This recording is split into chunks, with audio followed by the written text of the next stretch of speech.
बिपरजॉय बड़ी तेजी के साथ आगे बढ़ रहा है और इसके बारे में एक एक जानकारी हम आपको लगातार दे रहे हैं और आगे भी देंगे। लेकिन इस वक्त बड़ी खबर आपको बता दें, जिस तेजी के साथ बिपरजॉय आगे बढ़ रहा है उतना ही ज्यादा आपको सावधान रहने की जरूरत है। आज गुजरात में पोरबंदर द्वारिका से होकर ये तूफान गुजरेगा। ऐसे में तटीय इलाकों में पहले से हाई अलर्ट जारी कर दिया है। कल कच्छ के पास तट से ये तूफान टकराएगा, वहां पर पहले से ही हाई अलर्ट जारी है। एसडीआरएफ की टीमें, एनडीआरएफ की टीमें पहले से लगी हुई हैं। पुलिस प्रशासन मौके पर मुस्तैद है। 8 जिलों में हाई अलर्ट जारी किया गया है और 9 राज्यों में तूफान बिपरजॉय का असर देखने को मिलेगा। अरब सागर से निकलकर बिपरजॉय जैसे जैसे आगे बढ़ रहा है और उन राज्यों को ये प्रभावित करेगा जो भारत के नक्शे में ऊपर की तरफ आते हैं, उसके बारे में भी हम आपको बताएंगे। लेकिन तेजी से तूफान आगे बढ़ रहा है। आज गुजरात में पोरबंदर में द्वारिका से होकर ये तूफान गुजरेगा।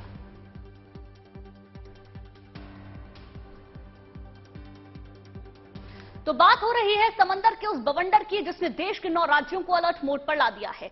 मौसम विभाग के मुताबिक चक्रवाती तूफान बिपरजॉय कल दोपहर गुजरात के कच्छ जिले के जखाऊ बंदरगाह के पास पहुंचेगा, जिसकी अधिकतम रफ्तार 150 किलोमीटर प्रति घंटे तक रहती है। हालांकि तट से टकराने के बाद इसकी रफ्तार धीमी हो जाएगी। फिलहाल चक्रवाती तूफान बिपरजॉय 165 किलोमीटर प्रति घंटे की रफ्तार से बढ़ रहा है। तूफान के मद्देनजर गुजरात के 8 जिलों में हाई अलर्ट जारी किया गया है। केंद्र सरकार पूरे मामले पर लगातार नजर बनाए हुए है। केंद्रीय मंत्रियों को निगरानी के लिए अलग अलग जिलों की जिम्मेदारी सौंप दी गई है और इसी के चलते अब तक 8 जिलों में 38,000 से ज्यादा लोगों को सुरक्षित ठिकानों पर पहुंचाया गया है।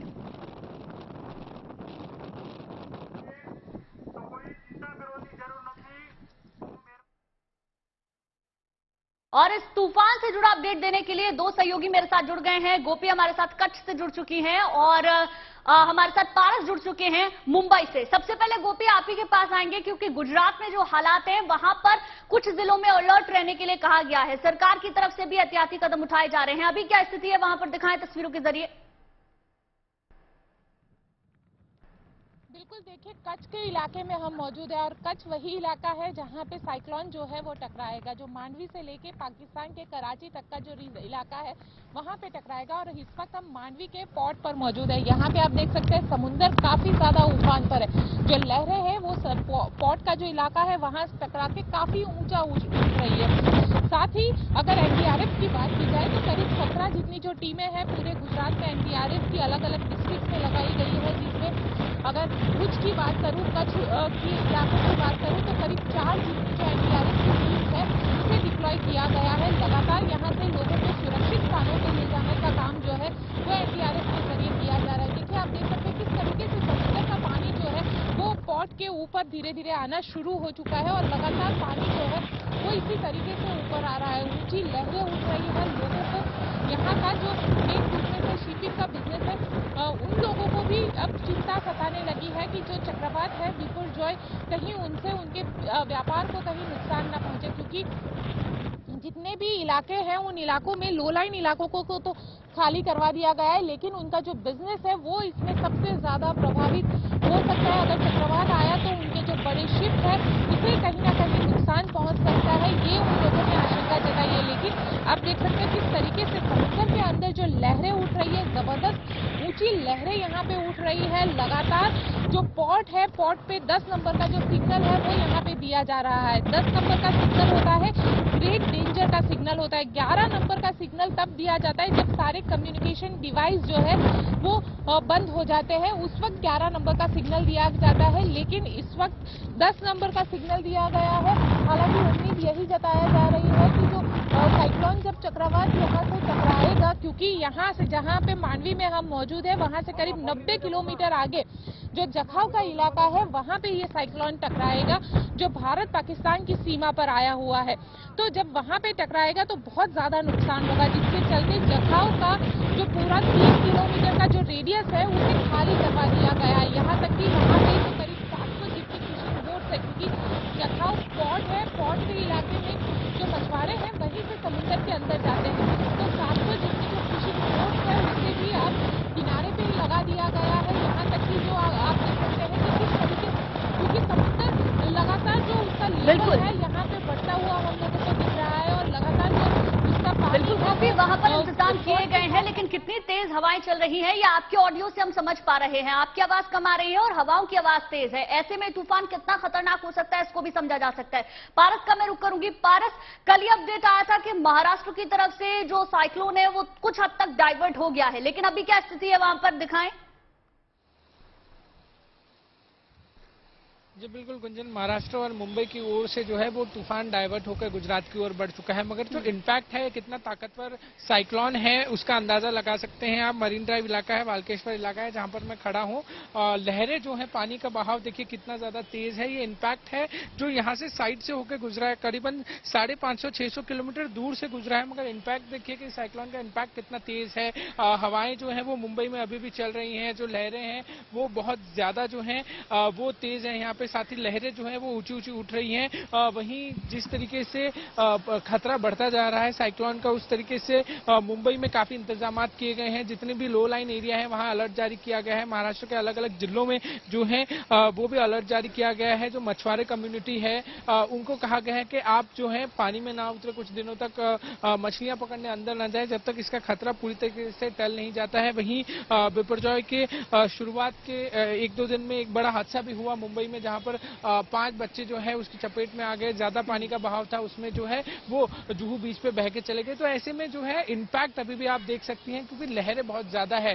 भले मुंबई में धूप खिली हुई है, मगर पानी का बहाव बहुत ज्यादा है। हवाएं भी जो है वो बहुत ज्यादा तेज चल रही हैं अभी के लिए। बिल्कुल पारस, लेकिन क्या जो हाई अलर्ट वाली स्थिति थी वो भी अभी मुंबई में बनी हुई है या फिर सब कुछ सामान्य है? हाई अलर्ट की स्थिति नहीं है, अभी अलर्ट जरूर लोगों को रखा गया है, क्योंकि इस तरीके की जो नेचुरल कैलामिटीज होती है वो कभी भी घूम सकती हैं। तो इस तरीके से लोगों को अलर्ट जरूर जारी किया गया है, उनको सावधानी बरतने के लिए जरूर कहा गया है। हिदायत दी गई है कि समुद्र इलाकों से आप थोड़ा सा दूर रहे जब तक खतरा पूरी तरीके से टल नहीं जाता है। क्योंकि एक चीज है ये भी है कि गुजरात की ओर जो है वो डाइवर्ट जरूर हुआ है साइक्लोन, मगर इम्पैक्ट अगर मुंबई में देखें तो थोड़ा थोड़ा इम्पैक्ट अभी भी आपको दिखेगा। हवाएं बहुत ज्यादा तेज चल रही हैं, लहरें जो है समुद्री इलाका है वहां पर बहुत ज्यादा ऊंची ऊंची उठ रही हैं। तो हाई अलर्ट की स्थिति अभी नहीं है मुंबई में, बिल्कुल, लेकिन सावधानी बरतने की बहुत ज्यादा जरूरत होगी। ऐसे में लोगों को खुद भी ये समझना होगा कि ये साइक्लोन किसी भी तरीके से आपको नुकसान पहुंचा सकता है, इसीलिए सावधानी जरूर रखें। गोपी का मैं फिर से रुक करना चाहूंगी। गोपी, क्या आसपास के इलाकों को वहां खाली कराया गया है, कितने दायरे में कराया गया है, और मुझे रूट डाइवर्जन के बारे में जरूर बताएं, रेलवे, एयर और यातायात। बिल्कुल, देखिए मैं आपको बताती हूँ कि आसपास का जो इलाका है, मांडवी से लेकर जो सरक्रिक का इलाका आता है वहां तक जितना भी 3-4 किलोमीटर समुद्र के नजदीक का जो इलाका है वहां पे खाली करवाया गया है। जो लो लाइन इलाके हैं उसे भी खाली करवा दिए गए।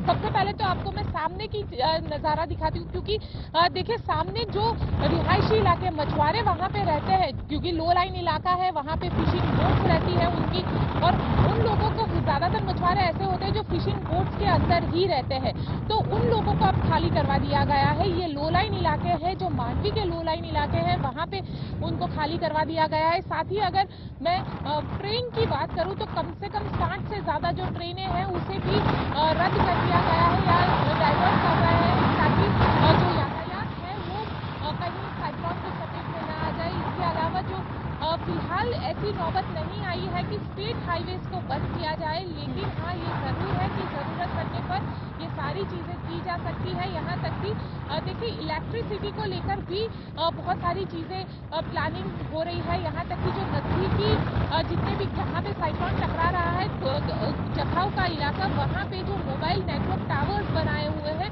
उसको भी थोड़ा ही देर, क्योंकि जब साइक्लोन टकराएगा तो काफी ज्यादा नुकसान होगा, तो कहीं वो गिर न जाए, इसलिए उसके जो इक्विपमेंट्स है उसको भी डाउन करने का काम किया जा रहा है, ताकि कम से कम नुकसान हो। और दोबारा से जब साइक्लोन एक बार चला जाए तो रिस्टोरेशन का काम है वो जल्द से जल्द किया जाए। यहाँ पे आप देख सकते हैं जो बड़े शिप्स है उसे बनाने का यहाँ पे काम होता है। अब ये बड़े शिप जो है अगर कहीं पे भी, फिलहाल तो उसे जमीन पे ले लिया गया है, लेकिन अगर पानी का बहाव तेज रहेगा और हवाएं तेज चलेगी, अगर वो कहीं पे भी अपने एंकर से टूट जाते हैं तो काफी ज्यादा नुकसान जो इसके ओनर्स रहते हैं उन लोगों को होता है। और देखिए पूरी तरीके से कच्छ का जो इलाका है, कच्छ के इलाके में ज्यादातर लोगों का जो बिजनेस रहता है वो इसी तरीके का बिजनेस है। यहाँ पे कंडला पोर्ट भी आया हुआ है, अदानी पोर्ट भी है, जखाऊ पोर्ट है, और साथ ही ये सारे जो पोर्ट्स हैं उनके जो शिप्स है उसको भी एंकर कर दिया गया है, बीच समुद्र के अंदर एंकर किया गया है, ताकि जब साइक्लोन का इम्पैक्ट हो, साइक्लोन जब टकराए तो शिप्स को नुकसान ना हो। पूरे जो पोर्ट है उसको भी खाली करवा दिया गया है। पोर्ट पर इस वक्त 10 नंबर का सिग्नल दिया गया है। जी वो भी जो मछुआरे हैं, इंतजाम जो है वो काफी किए गए हैं। और मैं पारस का रुख करना चाहूंगी। पारस, हाई टाइड जो है वो दिख रही है, असर जो है वो दिख रहा है, तो सुरक्षा के इंतजाम क्या किए गए हैं? जी बिल्कुल, बहुत महत्वपूर्ण हो जाता है ऐसी सिचुएशन में सुरक्षा के इंतजाम करना बेहद जरूरी है। सुरक्षा के इंतजाम के तहत जो है प्रशासन ने पहले तो जितने भी बीचीज एरिया है या जितने भी समुद्र से सटे हुए इलाके हैं वहां पर एक अलर्ट जारी किया है। जितने भी मछुआरे हैं उनको समुद्र के अंदर जाने से मना किया गया है। वहीं जितने भी लोग ऐसी जगहों पर रेसिडेंशियल एरिया में रहते हैं, उनकी दुकानें हैं, उनको कहा गया है कि समुद्र से थोड़ा सा दूरी बना के रखिए। जब तक जरूरत ना पड़े तब तक समुद्र की ओर जो है आप रुख ना करिए, अपने अपने घर पे रहिए और वहीं से जो है वो स्थिति का जायजा लीजिए आप।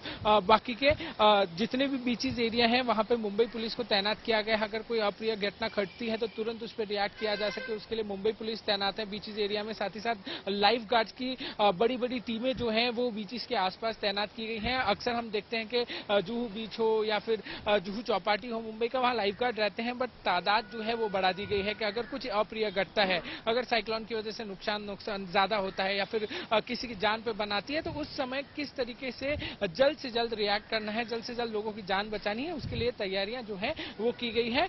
लोगों को जो है वो हिदायत दी गई है कि समुद्री इलाके से जितना दूर रहे कुछ दिनों तक, वो उनके लिए, उनकी जान के लिए सही रहेगा। बिल्कुल बिल्कुल पारस, सुरक्षा के तमाम इंतजाम वहां पर किए गए हैं। आप तस्वीरें दिखाइएगा भी, लेकिन खुद भी सुरक्षित रहिए। गोपी, आपसे भी यही कहना है। आप दोनों का बहुत बहुत शुक्रिया हमारे साथ जुड़ने के लिए और पूरी जानकारी देने के लिए।